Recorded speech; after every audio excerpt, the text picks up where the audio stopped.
Assalamualaikum warahmatullahi wabarakatuh. Apa kabar untuk seluruh penonton video saya dari Sabang sampai Merauke? Semoga selalu diberi keberkahan, rahmat, dan juga diberi kemudahan rezeki oleh Allah Subhanahu wa Ta'ala. Dalam kesempatan kali ini, saya kembali akan mengomentari salah satu ceramah salah seorang kiai muda, yang mana ceramah ini ditampilkan di channel resmi Robitoh Alawiyah, yaitu di Nabawi TV. Tokoh muda tersebut bernama Gus Nanal Ainal Fauz. Kalau saya telusuri jejaknya, kiai muda ini berasal dari kota Demak. Gus Nanal Ainal Fauz ini aktif mengkoleksi kitab-kitab dari ulama-ulama Indonesia sejak masih duduk di bangku SMA. Bahkan sampai saat ini Gus Nanal ini bisa disebut sebagai seorang peneliti. Namun dalam ceramah yang ditampilkan oleh Nabawi TV ini ada poin-poin yang akan saya komentari. Namun sebelum lanjut saya mengomentari dari ceramah Gus Anal tersebut, bagi seluruh penonton yang belum subscribe channel saya, silahkan tekan tombol subscribe, kemudian tekan like, agar ikut berpartisipasi dalam mengembangkan channel saya ini. Kemudian mari kita simak dulu seperti apa cuplikan dari ceramah Gus Anal tersebut. Video ini saya tampilkan dalam durasi kurang lebih 2 menit. Kemudian akan saya komentari di mana letak-letaknya yang perlu saya komentari. Mari kita saksikan bersama seperti apa ceramah dari Gus Anal tersebut.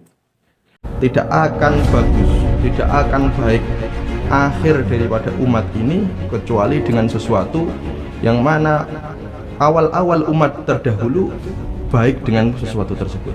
Jadi kita kalau pengen jadi bagus, pengen jadi baik, ikuti jejak ulama-ulama terdahulu bagaimana, jejak umat-umat terdahulu bagaimana. Pepanggihan ingkang mulya antawis ar-Rabithah al-Alawiyah kalayan Nahdlatul Ulama. Kalau ini bahasa Jawa ya, diterjemahkan ke Indonesia, pertemuan yang mulia antara Rabithah Alawiyah dan Nahdlatul Ulama. Artinya abad ke-18 itu sudah ada HPI di sini yang sangat berpengaruh. Buktinya apa? Wafat dan makamnya ini masyhur.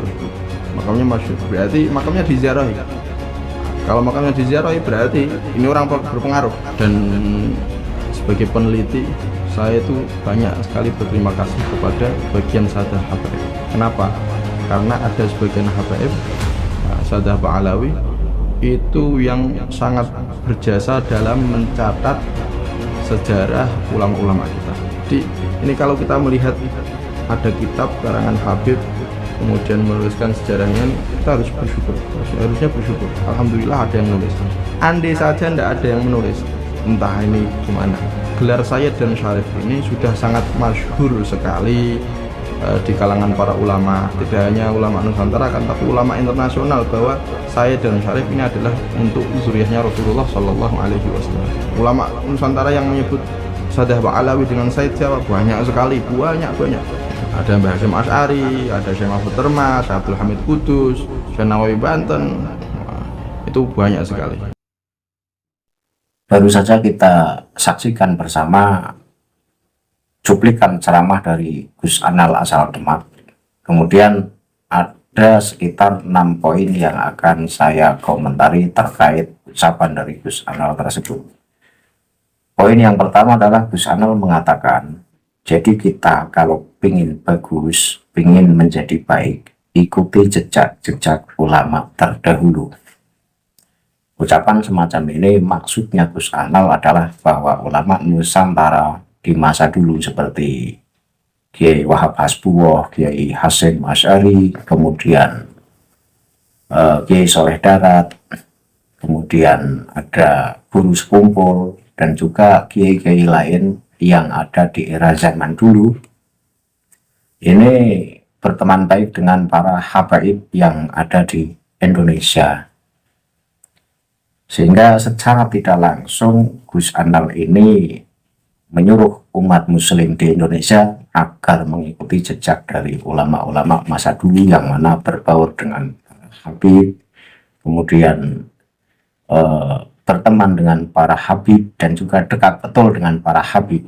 Yang perlu saya kritisi adalah bahwa Habib yang hidup di zaman dulu yang berada di Indonesia, yang mana Habib semasa seperti halnya Kiai Haji Hasyim Asy'ari, ini mungkin berperilaku baik dan menunjukkan etika-etika mulia sehingga kiai-kiai di masa itu bisa berteman baik atau bahkan belajar sama Habib. Lah kalau ulama sekarang, terlebih setelah ada polemik nasab, kemudian disuruh untuk seperti ulama di masa Mbah Hasyim Asy'ari, ini nggak bisa, karena ulama zaman dulu ini menghormati dan menghargai Habib yang ngakunya keturunan Rasul. Itu adalah bentuk dari nilai Islam itu sendiri.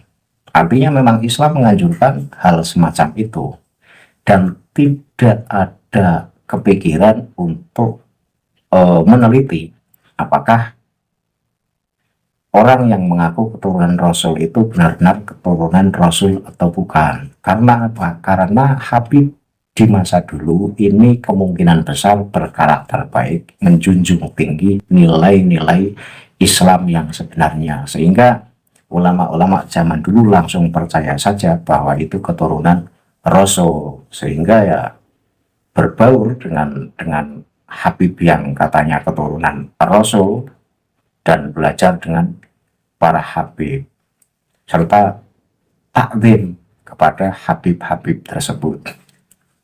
Sangat berbeda jika dibenturkan dengan kondisi sekarang, karena Habib-Habib yang ada di Indonesia di saat sekarang ini menunjukkan perilaku-perilaku yang kurang baik, hobi mendoktrin, hobi ndawir, koar-koar mengaku keturunan Rasulullah. Nah, inilah yang menimbulkan Kiai Haji Imaduddin kepikiran apa iya orang-orang semacam itu keturunan Rasul, sehingga muncullah Kiai Imaduddin dengan tesisnya meneliti keabsahan nasab Ba'alawi.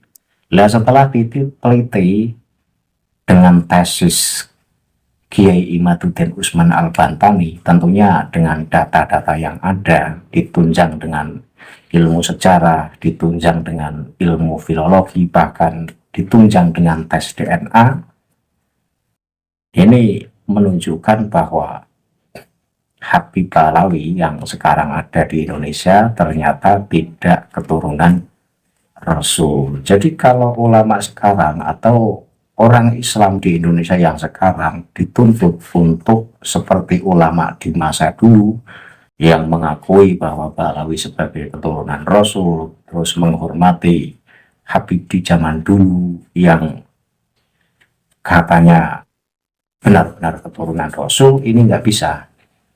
Karena ulama-ulama di zaman dulu ini tidak meneliti apakah Ba'alawi itu keturunan Rasul dan tidak. Jadi karena melihat perilakunya yang mencerminkan perilaku orang mulia, ya mana kepikiran untuk curiga apakah itu benar-benar keturunan Rasul atau bukan. Seperti kaidah usul fikih al-muhafadzatu alal qadimi sholih wal ahdhu bil jadidil aslah, yang artinya melestarikan tradisi yang lama yang baik dan mengadopsi hal baru yang lebih baik.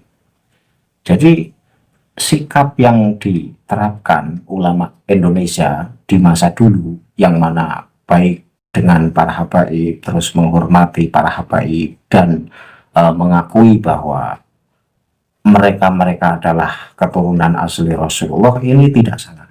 Karena apa? Karena tidak meneliti, modal husnudon. Tetapi ketika dibenturkan dengan kondisi sekarang yang mana para habib itu mencerminkan perilaku-perilaku yang tadi sudah saya sebutkan, ini wajar ketika kemudian diteliti secara habis-habisan, dikoreksi secara habis-habisan oleh Kiai Imaduddin. Dan Kiai Imaduddin itu tidak sendiri. Nyatanya di belakang Kiai Imaduddin ini banyak ulama, baik dari tokoh-tokoh yang tua maupun tokoh yang muda, ikut meneliti apakah Ba'alawi itu keturunan Rasul atau bukan. Ini rata-rata menemukan satu fakta yang mengejutkan dan mencengangkan, bahwa ternyata Ba'alawi itu bukan keturunan Rasul. Bahkan nama-nama yang dalam silsilah Ba'alawi ini ada sekitar 3 nama yang nama itu fiktif, sehingga nggak bisa kalau kita disuruh atau diperintah untuk seperti ulama Indonesia di zaman dulu. Kemudian ucapan dari Gus Nanal ini, poin yang kedua yang akan saya komentari adalah ada pertemuan antara Rabithah Alawiyah dan NU, yang mana pertemuan ini terjadi di tahun 1347 Hijriah. Ini terjadi pada hari Jumat tanggal 13 Rabiul Tsani atau di bulan September 1928 Masehi. Dan pertemuan ini terdokumentasi dalam majalah Suara Nahdlatul Ulama edisi nomor 2 1347 Hijriah. Ya memang. Jadi NU dan Rabithah Alawiyah itu pernah mengadakan satu pertemuan yang terjadi pada bulan September tahun 1928, berarti 2 tahun setelah berdirinya organisasi Nahdlatul Ulama. Kalau saya telusuri dokumentasinya, bahwa dari Rabithah Alawiyah itu diwakili oleh Sayyid Alwi bin Thohir Al-Haddad, berasal dari Bogor. Kemudian ada Syekh Abdurrahman bin Umar Jawas dari Betawi. Kemudian Sayyid Alwi bin Muhammad Al-Mudhor, ini dari Bondowoso, dan diikuti oleh belasan habib lainnya. Kemudian dari perwakilan NU sendiri dihadiri 18 kiai, diantaranya Kiai Abdul Wahab Hasbuwah, kemudian Kiai Haji Mas Alwi bin Abdul Aziz, kemudian Kiai Abdul Siddiq dari Surabaya. Namun perlu kita ketahui bahwa pertemuan itu kan pertemuan 2 organisasi, entah itu tujuannya untuk biar saling dekat, biar saling akrab satu sama lain. Yang jelas kan tidak bersatunya NU dan Rabithah Alawiyah.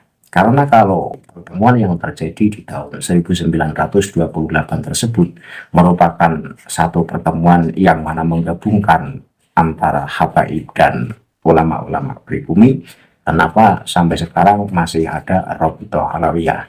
Kalau memang Habib-habib sendiri punya pandangan yang sama, seperti halnya ulama-ulama yang ada di bawah naungan Nahdlatul Ulama. Nyatanya kan NU yang masih tetap NU, RA yang masih tetap RA.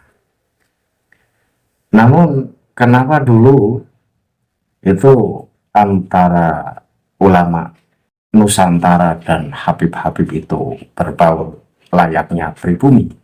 Ya lagi-lagi karena mereka itu menampilkan sikap yang tawadhu, sikap yang santun, dan sikap yang lain yang mencerminkan sikap Rasulullah, sehingga tidak ada yang mengecam, tidak ada yang mengkritik, bahkan langsung semua ulama di Indonesia mengiyakan dari pengakuannya bahwa mereka keturunan Rasulullah.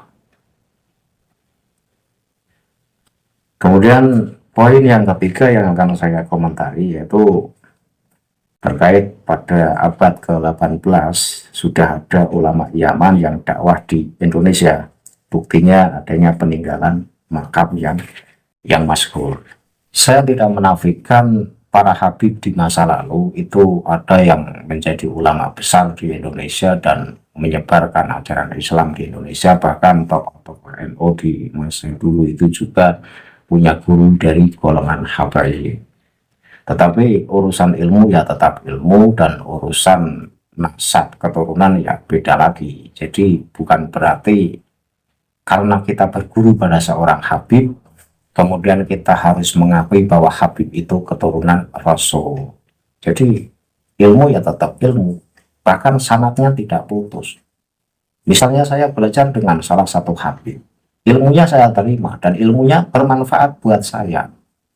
Tapi ketika setelah dikaji oleh Kiai Haji Imaduddin Usman Al-Bantani bahwa Habib-Habib yang ngakunya keturunan Rasul ternyata bukan keturunan Rasul, dan saya sepaham dengan tesis tersebut, ini nggak ada salahnya karena kajian nasab yang dikeluarkan oleh Kiai Haji Imaduddin Usman Al-Bantani ini merupakan kajian ilmiah, bukan hanya asal mengat. Artinya ada data-data yang detail dan ditunjang dengan ilmu-ilmu yang menunjang tentang nasab.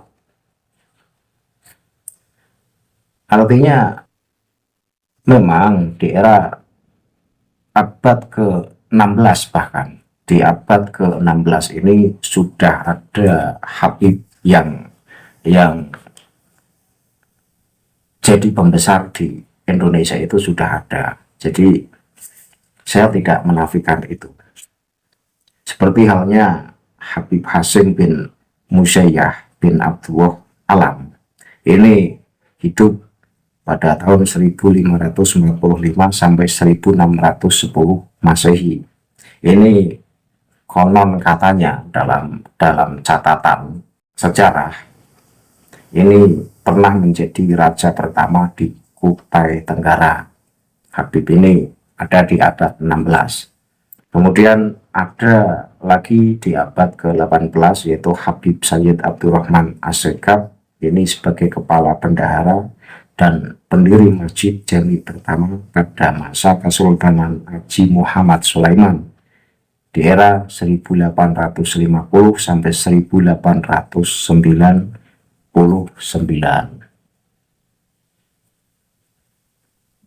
Tetapi perlu kita ketahui bahwa saya menemukan data ini dari jurnal yang keluar pada tahun 2023.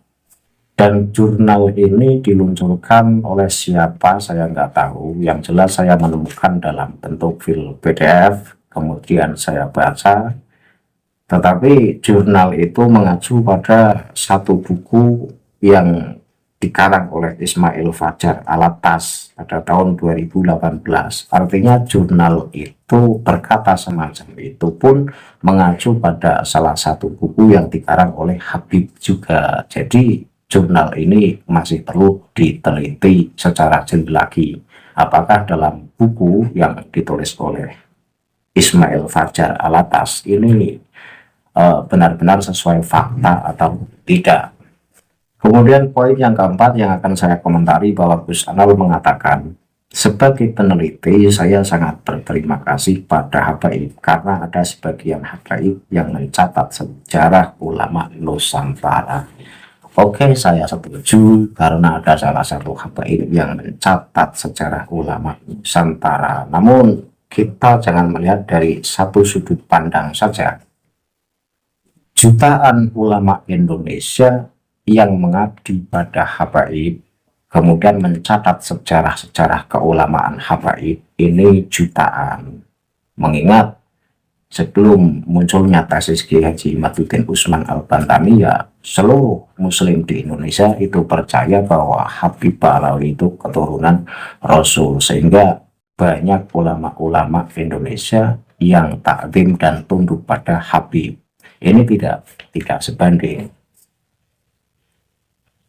Yang tidak sebanding lagi, pribumi menghormati dengan penghormatan yang lebih, tapi Habib-Habib itu makin dihormati, makin songong dan makin sombong, bahkan menginjak-injak ulama pribumi. Kita perlu menengok kejadian yang belum lama ini terjadi, bahwa Ketua Robitoh Alawiyah saja menghina cucu pendiri NU di tempat umum, di salah satu pengajian. Ini kan sudah tidak bisa dikaitkan antara Habib yang sekarang dengan Habib yang hidup di era Kiai Haji Hasyim Asy'ari. Karena Habib-Habib yang sekarang ada ini kelakuannya hobi menghina. Jika memang kelakuan Habib yang menghina ini hanya sekelintir atau oknum, ini Ketua Robitoh Alawiyah menghina pendiri NU, yang mana seharusnya Taufik Assegaf selaku Ketua Robitoh Alawiyah itu mencontohkan akhlak-akhlak yang baik kepada Habib-Habib yang berada di bawah naungannya. Ini paling tidak. Bahkan secara umum seharusnya Habib Taufik Assegaf tidak berbuat yang merendahkan orang lain, karena walau bagaimanapun Taufik Assegaf ini banyak jamaahnya, dan jamaahnya itu ya dari orang-orang pribumi. Lah kalau Ketua Robitoh Alawiyahnya saja hobinya itu merendahkan orang lain, saya akhirnya membuat satu kesimpulan bahwa Habib-Habib yang ada di Indonesia sekarang ini perilakunya sudah sangat jauh melenceng, tidak seperti Habib-Habib yang ada di masa lalu. Karena itulah saya yakin bahwa Habib yang sekarang ada, ya dari dulu berarti Habib itu bukan keturunan Rasul.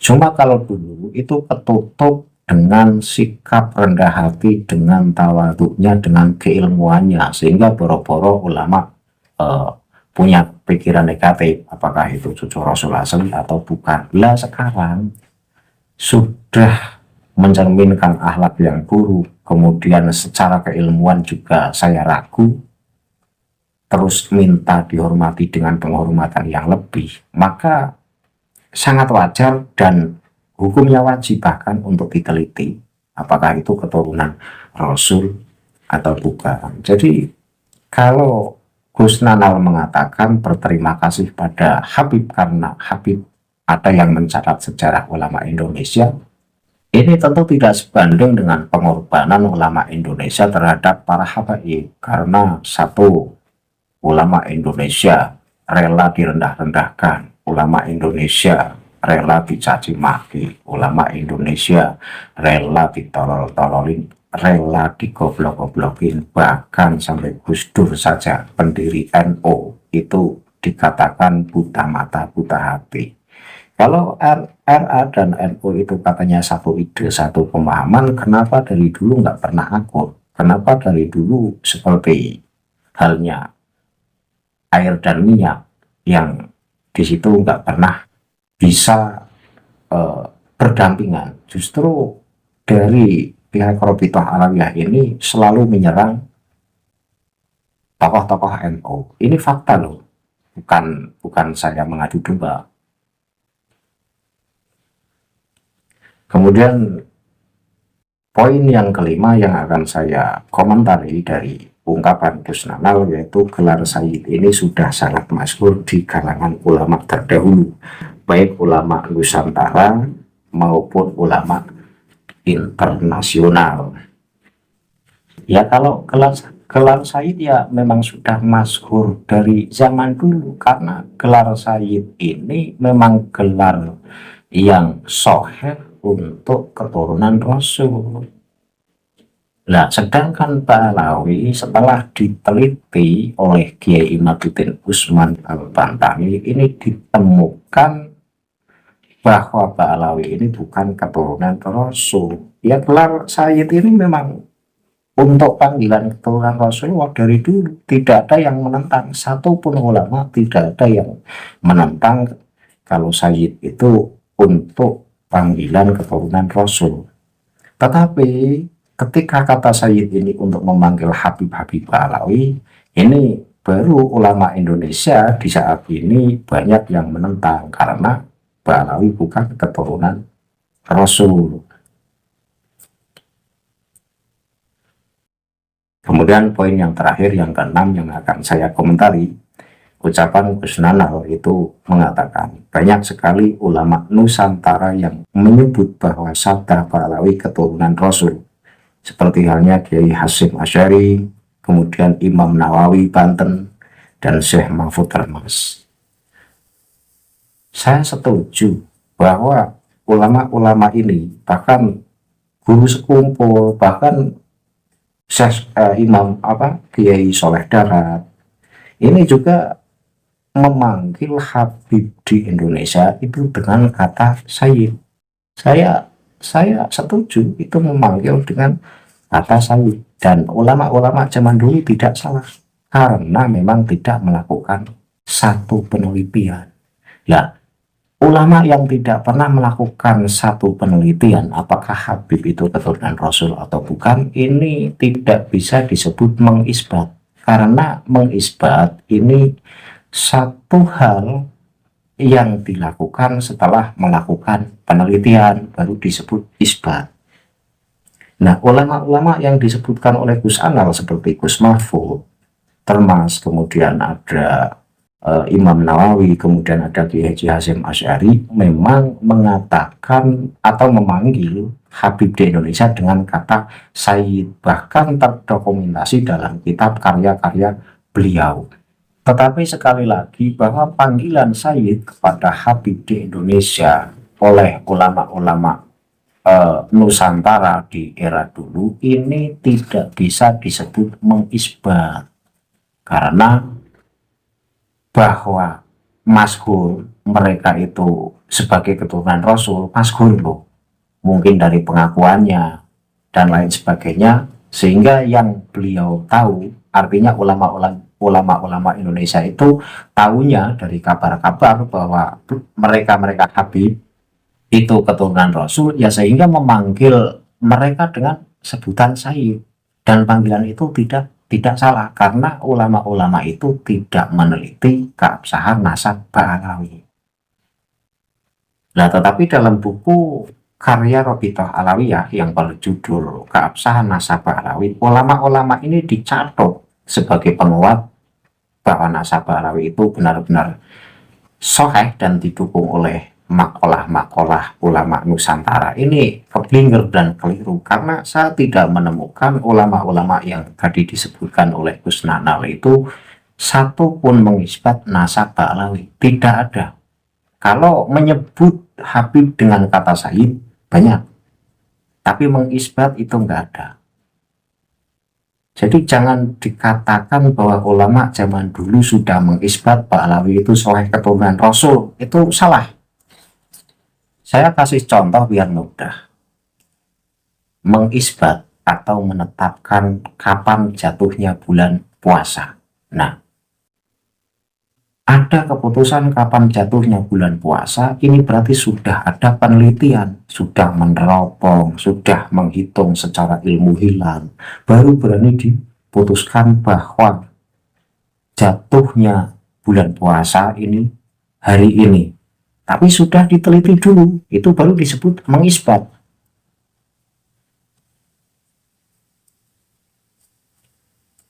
Nah, kalau tidak melalui proses penelitian, ini hanya memanggil.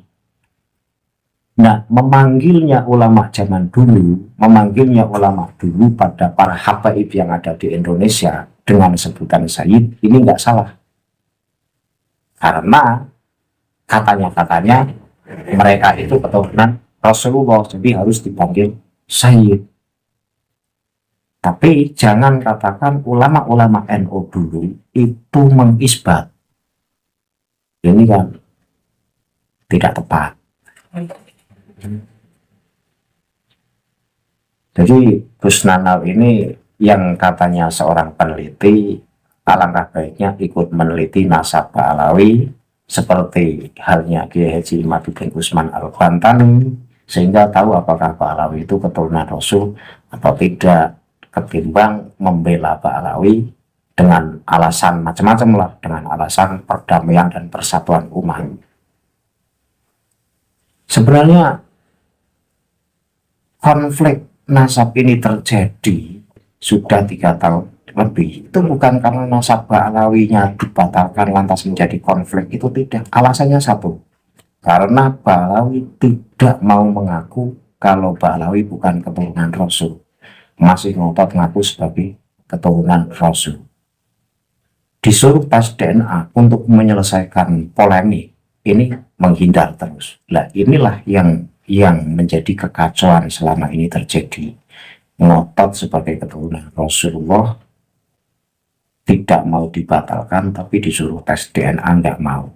Nah, kami orang-orang yang pro Kiai Imaduddin Usman Al-Bantani tentu makin curiga dan makin yakin bahwa mereka sebenarnya bukan keturunan Rasul. Kalau keturunan Rasul harus berani tes DNA. Sesuatu yang asli, emas yang asli, ini mau dites, mau diapakan, ini siap dan berani. Karena memang asli. Orang yang alim, kemudian mau dites keilmuannya. Kalau memang benar-benar alim, ini berani dites.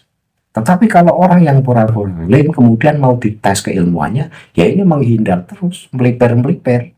Nah, ini yang terjadi pada kasus nasab Ba'alawi yang sekarang terjadi.